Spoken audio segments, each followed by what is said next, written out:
इस बीच लेबनान से एक अहम खबर है, हिजबुल्लाह ने इजराइल को वार्निंग दी है और बाकायदा एक वीडियो जारी किया गया है और इस वीडियो के जरिए सर्वनाश का संदेश दिया गया है।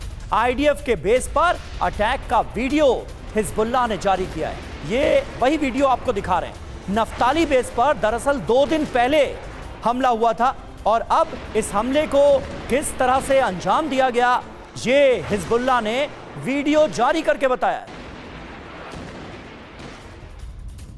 और जेरूशलम में ईरान के हमलों से दहशत फैल रही है। अंडरग्राउंड टनल के अंदर रुकी सैकड़ों गाड़ियां, उसकी तस्वीरें भी आपको दिखा रहे हैं। ईरान के ड्रोन हमले से बचने की कोशिश करने लगे लोग और इस दौरान ये देखिए लंबी कतार गाड़ियों की दिखाई दे रही है। दरअसल अंडरग्राउंड टनल के अंदर ये गाड़ियां रुकी जब बमबारी हो रही थी, धमाके हो रहे थे, तो अपनी सुरक्षा को देखते हुए लोगों ने एक कदम उठाया। जेरूशलम की तस्वीरें आपको दिखा रहे हैं जहां पर हमले जारी हैं।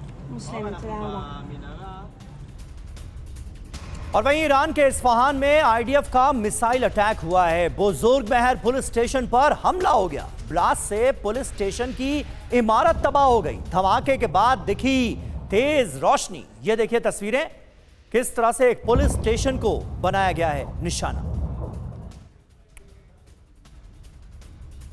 और ईरान से जंग के बीच डोनाल्ड ट्रंप ने दावा किया है, अमेरिकी राष्ट्रपति का दावा, ईरान के 44 युद्धपोत तबाह किए गए हैं, कोई ईरानी युद्धपोत नहीं छोड़ेंगे। इससे पहले उनका बयान आया था कि नेवी पूरी तरह से बर्बाद कर दी गई है, ईरान के 44 युद्धपोत तबाह किए गए हैं। अब ये भी बयान सामने आया है और चेतावनी की कोई ईरानी युद्धपोत छोड़ेंगे भी नहीं।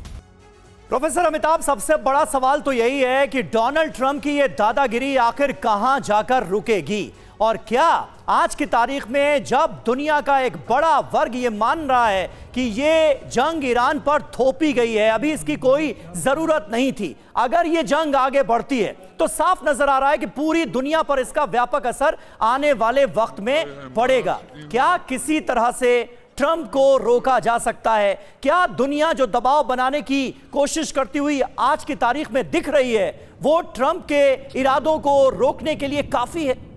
देखिए, मैं आपसे पूरी तरह सहमत हूं कि वर्तमान जो वॉर हो रहा है वो पूरी तरह से ईरान पर थोपा गया है। इन्होंने जून में बताया ट्रंप साहब ने कि इनकी न्यूक्लियर फैसिलिटीज़, इनके एनरिचमेंट फैसिलिटीज़ सबको हमने तबाह कर दिया। अभी भी न्यूक्लियर बॉम्ब खोज रहे हैं।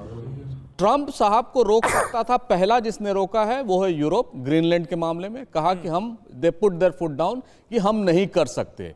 इन्होंने ये रियलाइज किया कि ये 24 घंटे क्या 24 महीने में यूक्रेन रूस के युद्ध को नहीं रुकवा पाए, वो आज भी चल रहा है। तीसरा जो उनको रोक सकता है वो वेस्ट एशिया या भारत जैसे देश तो बिल्कुल नहीं रोक सकते, क्योंकि वो एक तरह से ब्लैकमेल चल रहा है। सिर्फ उनको रोक सकती है अमेरिका की आवाम, जो इस समय उनके खिलाफ हो गई है। 72% जनता वहां की जो लेटेस्ट पोलिंग हुआ है वो इस ईरान युद्ध के खिलाफ है।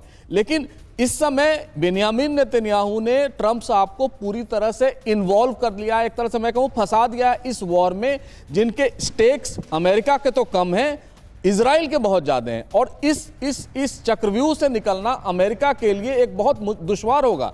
मैं 2 एग्जाम्पल देता हूं। 2003 में जब सेकेंड गल्फ वॉर हो रहा था तब जॉर्ज बुश ने कहा कि हम इसको कैप्चर कर लेंगे, इराक को सद्दाम हुसैन से खत्म कर देंगे।